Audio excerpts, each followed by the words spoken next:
Hola, qué bueno que nos acompañan una vez más aquí en nuestro espacio de medicina natural. Bienvenidas y bienvenidos todos. Un gusto estar aquí de nuevo. Hoy nos vamos a meter de lleno en el mundo de una hierba súper conocida, seguro que sí, por su aroma, el toronjil. También le dicen melisa, ¿no? Melisa officinalis. Exacto, melisa es otro nombre muy común. Hoja de limón, limoncillo también. Claro, por ese olorcito.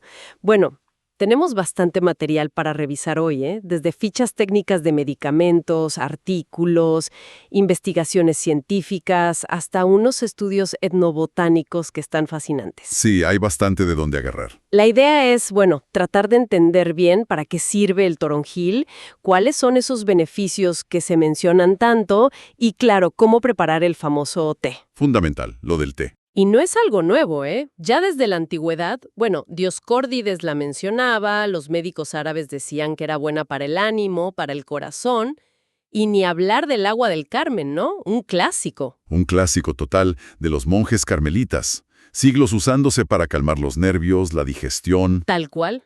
Bueno, para empezar, ¿cómo es la planta? Para quienes no la ubican bien. Mira, es una hierba, una planta herbácea que rebrota todos los años, perenne. Puede crecer bastante, casi hasta 1 metro. Ah, mira. Tiene tallos que se ramifican y las hojas son, bueno, opuestas, ovaladas, con el borde como dentado, ¿viste? Y si las tocas, son un poquito rugosas. Ok. Las flores son chiquitas, blancas o medio rosadas. Y lo que se usa, digamos, para todo esto que vamos a hablar, Son las hojas. principalmente las hojas, sí. Y las humedades floridas, las partes de arriba con flores. Esas son las partes que interesan. Su química. Exactamente. La composición es bastante rica, la verdad. Lo que más destaca y lo que le da el olor son los aceites esenciales. Ajá. El principal es el citral, que en realidad son dos compuestos muy parecidos, neral y geranial. Ese es el que le da el toque fuerte al limón. Claro. Pero ojo, hay otros, citronelal, geraniol, linalol, bueno, varios más que también aportan lo suyo. Y además de los aceites, tiene otros compuestos importantes. ¿Cómo cuáles? Pues están los ácidos fenólicos. Ahí el ácido rosmarínico es como la estrella, ¿viste? Muy importante para varias propiedades. También hay cafeico, clorogénico Ajá. y bueno, flavonoides, taninos, triterpenoides como el ácido ursólico. Una farmacia natural, digamos. Una farmacia completa. Pero, ¿todas las plantas de toronjil son iguales en esto? No, para nada. Y eso es clave. Como pasa, no sé, con las uvas para el vino. La composición varía. Claro. Depende de la genética de la planta misma, de dónde creció, si le dio mucho sol o más bien sombra, cuándo la cosecharon, cómo la secaron después. Todo eso afecta la cantidad y la proporción de los componentes. Sobre todo del aceite esencial. Entendido. Entonces, vayamos al grano. Con toda esa química, ¿qué es lo que hace el toronjil? ¿Cuáles son las acciones principales que describen las fuentes? Empecemos por la más famosa, ¿te parece? El efecto calmante. Dale. Sí, sin duda es su uso estrella. Las fuentes hablan de un efecto sedante suave o ansiolítico. Produce, digamos, una ligera calma en el sistema nervioso central. Ajá. La tradición lo usa para eso, y también lo ves en documentos más formales, como la ficha técnica de un medicamento a base de melisa, para aliviar síntomas leves de estrés mental y para ayudar a dormir. ¿Se sabe cómo lo hace? ¿Qué dice la ciencia? ¿Hay algún mecanismo detrás? Bueno, se están investigando varias vías. Una de las que más suena es su interacción con el sistema GABA en el cerebro. El GABA. El neurotransmisor que nos frena un poco, ¿no? Exacto. Simplificando mucho, actúa como un freno. Ayuda a bajar la actividad nerviosa, promueve la relajación. Y bueno, algunos estudios sugieren que componentes del toronjil podrían como hablar con los receptores de GABA. Como hacen algunas pastillas para la ansiedad. De una forma parecida, sí, pero más suave, claro. Como si modularan la respuesta en ese sistema. También se menciona que podría influir en las enzimas que manejan los niveles de GABA. Qué interesante. Ver cómo la ciencia empieza a encontrarle la vuelta a ese saber popular tan antiguo. ¿Y hay estudios concretos que lo muestren? Sí, los hay. Tanto en animales como en humanos. En ratones, por ejemplo, se vio que les bajaba la actividad. Ajá. Y en humanos hay estudios con adultos jóvenes.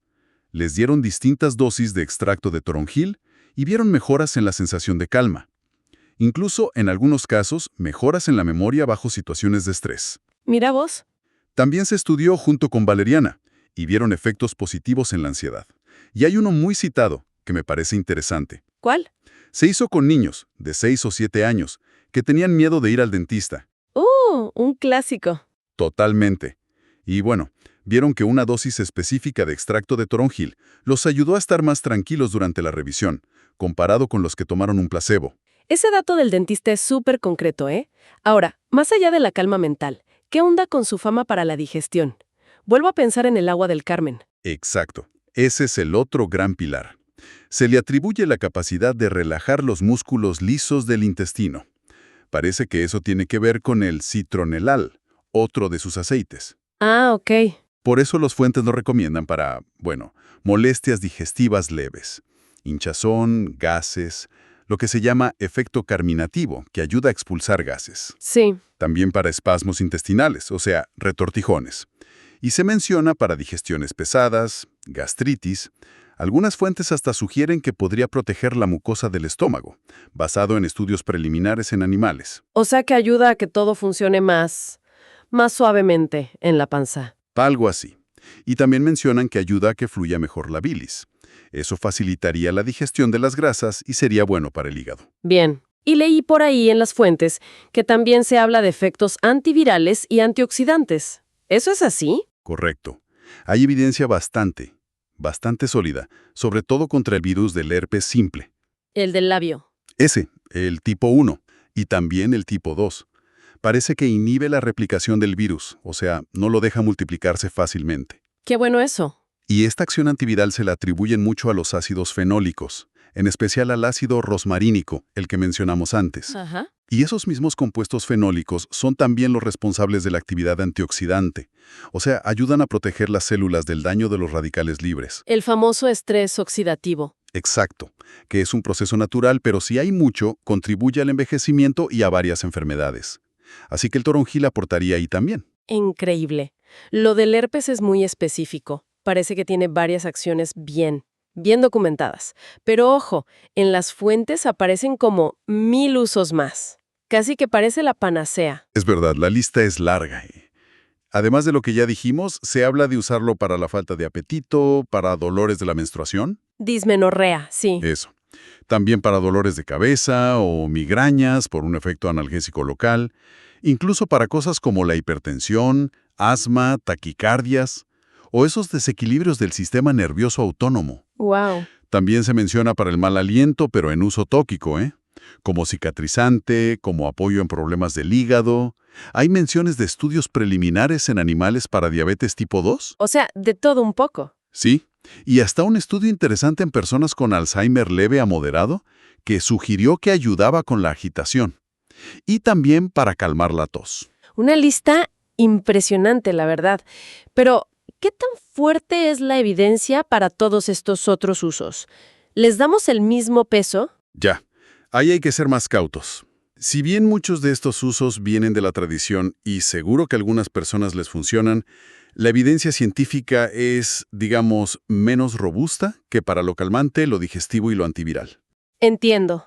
Son áreas donde todavía falta más investigación seria para confirmar que realmente funcionan y que son seguros para eso específicamente. Queda claro. Es fascinante igual cómo se cruza la historia con todo esto. Mencionaste antes a los médicos árabes que la llamaban hierba del corazón, y no solo por lo físico, sino por aliviar la angustia, ¿no? Exacto. Y esa conexión con lo emocional es viejísima. Ya en Persia, en el siglo XI, se usaba contra la melancolía. Mira vos. En la antigua Grecia, el nombre melisa significa abeja, y la consideraban sagrada porque atraía a las abejas que eran súper importantes, ¿viste?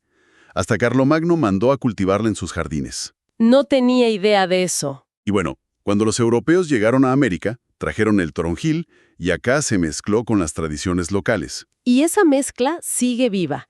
En las fuentes hay un estudio etnobotánico súper interesante de Temoyaca, en México. Ahí, tanto comunidades otomíes como mestizas usan un montón el toronjil. ¿Sabes para qué principalmente? A ver, contame. Para el susto o espanto. Ah, claro, el susto. Un concepto cultural muy fuerte en Latinoamérica. Exacto, como un shock emocional, ¿no?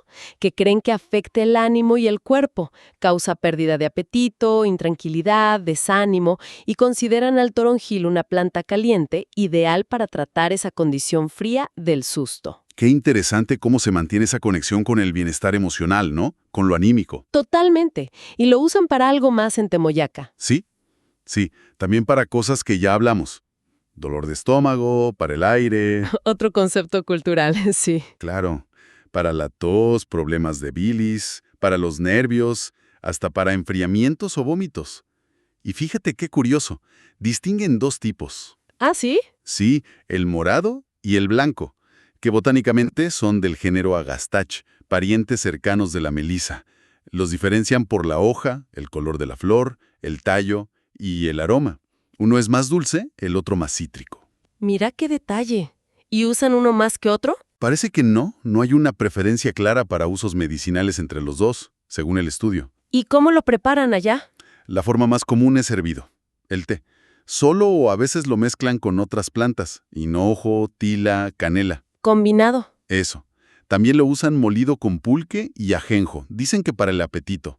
Y si el susto es muy grande, hasta preparan baños con la planta. Baños. Qué interesante. Lo consiguen en el mercado o lo cultivan en casa, a veces como planta ornamental. O lo recogen del monte o se lo compran a vendedores ambulantes.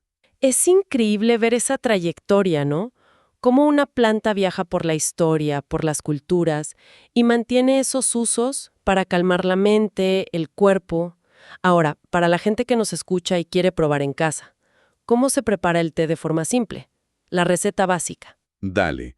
La receta más común que aparece en las fuentes es usar más o menos una cucharada sopera de hojas frescas Ajá. o una cucharadita de las hojas secas por cada taza de agua.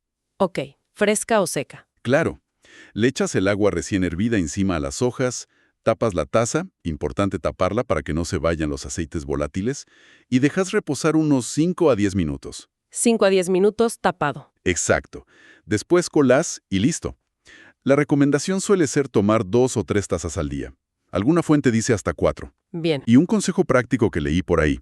Mejor no agregarle azúcar ni miel. Ah, sí. ¿Por qué? Porque, aunque suene raro, podrían favorecer que se produzcan gases. Y eso iría en contra del efecto digestivo que buscamos, ¿entendés? Ah, mira vos. Buen dato ese. Entonces el té es lo clásico. Pero, ¿hay otras formas de usar el toronjil, según lo que viste? Sí, claro. Hay varias alternativas. Se venden cápsulas, por ejemplo. Eso. A veces es la hoja molida directamente, otras veces es un extracto seco. Y las dosis varían según para que la tomes, ¿no?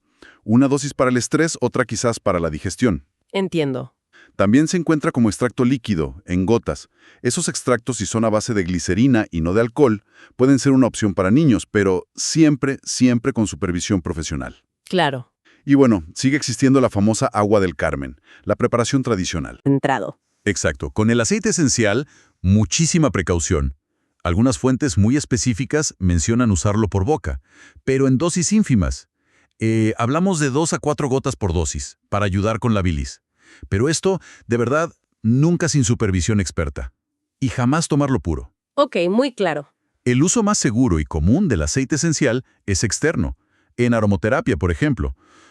Pones unas gotas en un difusor para relajar el ambiente o antes de ir a dormir. Ajá. Diluido en un aceite base como de almendras o jojoba.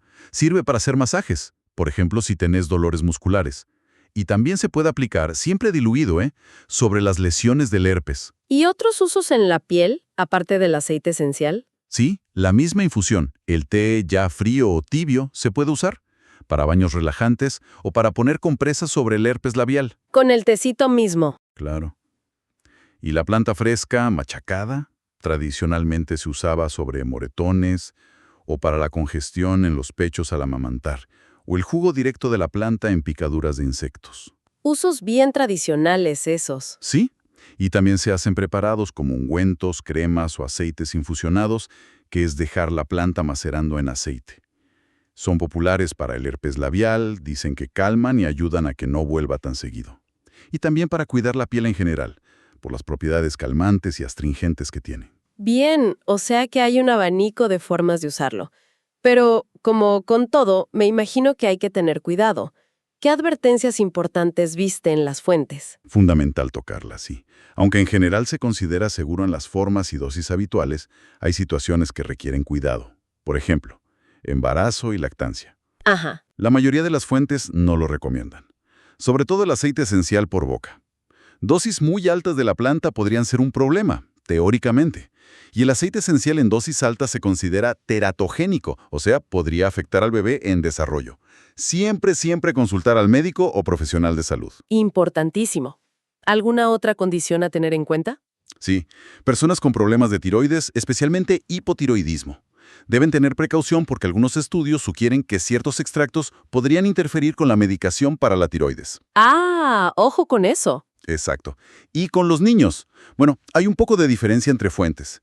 Algunas farmacéuticas dicen mejor no usarlo en menores de 12 años, pero el uso tradicional y estudios como el del dentista sí lo incluyen. Entonces, La recomendación general es precaución y siempre consultar con el pediatra o el profesional que siga al niño. No automedicar. clarísimo. ¿Y puede interactuar con otros medicamentos? Sí, como tiene efecto sedante, puede potenciar el efecto de otras pastillas para calmar o para dormir. Lógico. Ya mencionamos la posible interacción con la medicación de la tiroides, y algunas fuentes también nombran una posible interacción con ciertos medicamentos para el VIH. ¿Ok? Y bueno, como con cualquier planta, siempre existe la posibilidad de que alguien sea alérgico o sensible. Y por último, el exceso nunca es bueno. Abusar del aceite esencial puede ser tóxico, dar mucha somnolencia, bajar el ritmo del corazón o la presión. Y un consumo exagerado de la planta en general, teóricamente, podría bajar el estado de alerta o causar molestias como náuseas, vómitos, dolor. La moderación es la clave. Queda muy claro. Parece que si se usa con cabeza, es una herramienta útil, pero hay que conocer estas advertencias. Exacto. Si tuviéramos que resumir lo que nos dicen las fuentes, bueno, el toronjil es una hierba con mucha historia, ¿no? Muy arraigada en el uso tradicional. ¿Sí? Destaca sobre todo por sus propiedades calmantes, para el estrés leve, la ansiedad, ayudar a dormir, y también las digestivas, para aliviar gases, espasmos. Los dos pilares. Esos dos. Y estos usos tienen cada vez más respaldo de la ciencia, que está encontrando mecanismos como la interacción con el sistema GABA o la acción de sus componentes, los fenoles, los aceites. Ajá. La actividad antiviral contra el herpes también es un punto fuerte y bien documentado. Sí, eso me llamó la atención. Y bueno, se puede usar de muchas formas. El té, cápsulas, extractos para la piel, pero es crucial usarlo bien informado y tener presentes las precauciones, sobre todo en ciertos grupos de personas y por las posibles interacciones. Desde el agua del Carmen, el uso árabe para el corazón y el ánimo, hasta cómo sigue siendo importante culturalmente hoy, como vimos en México con lo del susto. Es verdad. Y bueno, ese aroma a limón, tan rico y reconocible. Además, el estudio ese de los niños en el dentista es un detalle muy concreto, muy sugerente del potencial que tiene. Sí, son ejemplos muy gráficos. Y bueno, con esta síntesis creo que vamos cerrando nuestra exploración detallada del toronjil, basada en todo el material que revisamos hoy. Ha sido un recorrido muy interesante, la verdad. Las fuentes nos muestran una planta donde, como decís, la sabiduría de antes y la ciencia de ahora empiezan a encontrarse, a conversar. ¿Sí? Vimos cómo la tradición la usaba para calmar el ánimo, la melancolía, y cómo la investigación actual apunta a que interactúa con sistemas del cerebro que son clave para la relajación, como el GABA. Tal cual. Y eso inevitablemente te deja pensando, ¿no? Más allá de ser un simple relajante, ¿qué más se podría descubrir sobre su papel específico en el bienestar mental? ¿Se podría investigar más a fondo sus efectos sobre cómo regulamos el ánimo o incluso sobre la función cognitiva, como sugieren esos estudios preliminares de memoria o de agitación en Alzheimer? Abre preguntas. Sí. Sin duda. Queda camino por recorrer, me parece, para entender del todo los mecanismos y el potencial terapéutico completo de esta planta con tanta historia.